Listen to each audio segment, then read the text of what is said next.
Really appreciate it. Of course, it's our pleasure. We're happy to have you here today. So I'm just pulling up my notes here. So yeah, thank you for joining us, Rory. It's a huge pleasure to have you. For those that don't know, Rory Butler is the founder and CEO of Your Life Counts, joining us this morning to share his personal story and the organization's journey. So if you have any questions, please put them in the chat and we'll try to answer them. So Rory, thank you so much again for being here. Well, again, thanks for having me, Hannah. It was really a pleasure to join you guys. You're doing such an amazing work, and we're just so grateful to you all for all that you've been doing. It's crucial work and very much needed. Absolutely. Well, it's a pleasure to support the mission of your team, spending time and lots of energy to promote this message. And so it's been a pleasure to work alongside you and help carry that message forward. So for those that aren't aware of your personal story, can you share a bit about what brought you to starting Your Life Counts? Well, there's really two things, Hannah. There were two events. And as with so many things, it's life events that really kind of stop you in your tracks. And for me, you know, I was headed off in the direction of corporate work, and you know, just really following a path, a fairly typical career path, and then life kind of hit me pretty hard between the eyes. Just a lot of loss in a small family in a very short space of time. My father died at 55 unexpectedly of a heart attack, and he was a strong guy. I mean, he was a military man, and you know, the prospect of him not being around was something I had never imagined.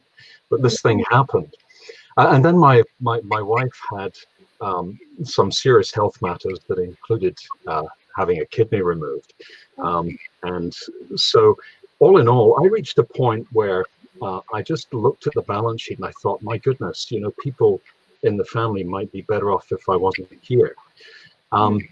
And so I did. I went to that place. It was a situational circumstance. There wasn't any mental illness, diagnosable mental illness or anything like that. It just simply was overwhelming circumstances. If someone had come along and, you know, waved a magic wand and made everything right, then guess what? I would have felt a whole lot better.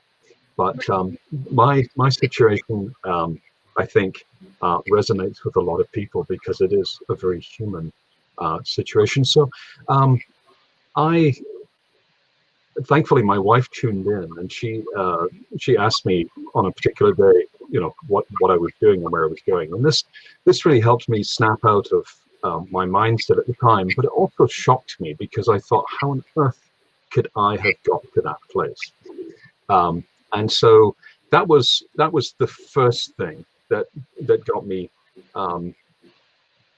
changing direction. You know, I'm a curious person by nature, and I wanted to know why it was that I had got there, and why it was that other people go there, and so many people have. And then the other thing that happened while I was at the University of Edinburgh, I was training for my work in counselling, and there was a school shooting. I'm not going to talk about the details of it. We don't have time, but quite simply, it was in the village of Dunblane in Scotland, and this was in 1996. And on that day, 16 5- and 6-year-old children were shot dead together with the teacher. This was in a tiny village where you would think nothing bad could ever happen. Right. My family lived in another village just 12 miles away, and two of the children who were killed in the tragedy were friends of my own boys. And my own boys also 5 and 6 years old, but they attended a different school. So for me, being involved in that tragedy and in the aftermath of it, and knowing people who had been traumatized by it, was profoundly moving. And for me, I would say that that was a point in my life where what I thought was a clear road ahead for me to just get on and earn gazillions of dollars a year and so on. When this thing happened, to be honest with you, all of that just went out the window. It went over my shoulder. I wasn't interested anymore. I needed to find out how we could stop this, how we could defuse the ticking time bombs that are out there in our communities. And at the same time, also asking, the questions of myself, how I had got there. So there's an awful lot of unresolved questions for which, there weren't any ready answers. One thing I would say is that the perpetrator of this tragedy in Dunblane was 43 years old. Wow. And he was a fellow who, there is a public inquiry in the UK around this event. And he just wasn't understood from an early age. He was rejected by the community that he lived in. He just felt that he didn't fit in. And he just became angrier and angrier. And then the result was this thing. So that's one of the underlying reasons why I do what I do. But those are the two main drivers for Your Life Counts. Wow. Well, thank you for your vulnerability and sharing that. It takes a lot to be able to open up on such raw topics and such intimately personal experiences. But it's incredible to see how you've taken such tragedy and not let it, victimize your future, but you've used it to help so many others and to start this incredible organization that's doing things differently. And so maybe you can speak to, we've talked between our team and yourself about how Your Life Counts is designed differently than other mental health charities in Canada and North America. So can you maybe explain to our audience what exactly makes Your Life Counts different from the rest? Yeah, I should first off say that I have a great deal of respect for my colleagues in mental health, both in the health system and those that are working in other agencies. Mm-hmm. What makes us a little bit different is that, and it's been my journey. I have been swimming upstream with this for the 20 years that I've been doing this. And over 20 years, and with all of the different people that we've had the honor and the privilege of entering into their lives and helping them, steadying them, and helping them to recover hope for today and for tomorrow. I think that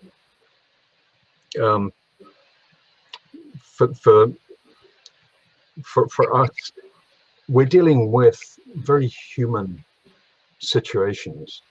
And so often we hear of mental illness. We find mental health and mental illness very often go hand in hand. Mm-hmm. And there is this presumption that people who are unsteady in their lives have some mental health condition or something else that I would say that I find, I don't know about you, but when I hear this term mental health issues, I kind of roll. If someone has a mental health condition, then that's one thing. But if someone is struggling in their circumstances, and take the pandemic right now, I mean, my goodness, we're living in unprecedented times, and people are struggling in all kinds of ways. But is it truly the mental health of all Canadians that's at issue here? I'm not so sure that by putting the label mental health over all of this, that we're really being helpful. I think we should be talking about the emotional wellness of individuals and recovering what it is to be human. We do struggle. And in saying that, I'm not minimalizing the challenges of day-to-day life for us all. I'm just saying, just understand that we are human and we do have emotions, and our emotions sometimes become overwhelming. And it's how to manage our emotions, is how to learn to cope with those and find ways forward, that I'm all about. Sorry, I've gabbed a little bit. Does that help? Okay. No, absolutely. Yeah, and I think just to your point as well, like I think, you know, mental health and emotional health, your heart and mind, they go hand in hand. And so I agree. I think it's not very helpful to, you know, just put labels on things, but bringing it back to humanity. And that's truly what sets Your Life Counts apart, is that you're truly listening, responding, and directly helping people reconnect with them, their reasons to live. And so we're not just talking about mental health. We're not just talking about mental illness or suicide. We're talking about, you know, a very personal thing, and something that your organization helps directly walk people through that journey. And so that's why you've been so successful, and that's why your organization has saved so many lives. Yes. Yeah. I'd like to, if I may, I just want to say thank you to Michael Clifton, who you interviewed yesterday. He's a lawyer. He's the leader of the band CID. He's a punk rocker. He's a lawyer. He's the senior partner in a law firm. You know, he's just a different kind of a guy. And those are the kinds of folks that you know, the world needs more of. But I just wanted to say that, you know, for a long time now, we've said, when people have said to me, you know, what does Your Life Count do? And I've said, well, we help people say no to suicide, and we connect them with hope and their reasons to live. Yesterday, in yesterday's show, and I'm calling it a show, sorry, it's in your event, but it's, you guys are so good. It's like we're on a show here.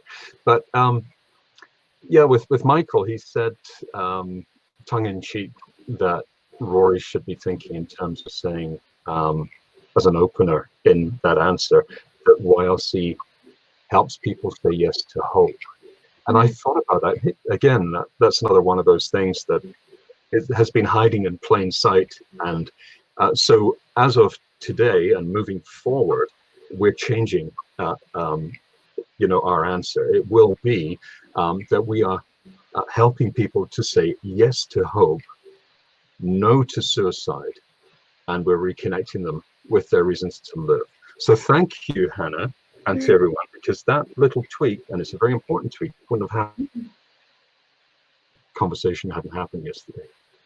Absolutely. Yeah. And that's the beauty of bringing, you know, people together that have this united passion. And so that's the beauty of working with and meeting the people that you have supporting your mission. And it's incredible to see those different perspectives come together and diversity be such a strength. So that's all the time we have today. Unfortunately, Rory, it's been a pleasure to have you. Thank you so much for hopping on here. Hopefully when we chat later this afternoon, we'll be letting you know that we reached your goal of $1,500 in donations, and that lots of people have learned more about the organization, the resources that are available, and your organization will continue to help people and save their lives. So thank you. That's great. That's great. Thanks again, Hannah. And to anyone who feels that compulsion that they've got to help us, then you know, let's do it. Okay. Absolutely. Awesome. Thank you so much, Rory. Take care. Thanks.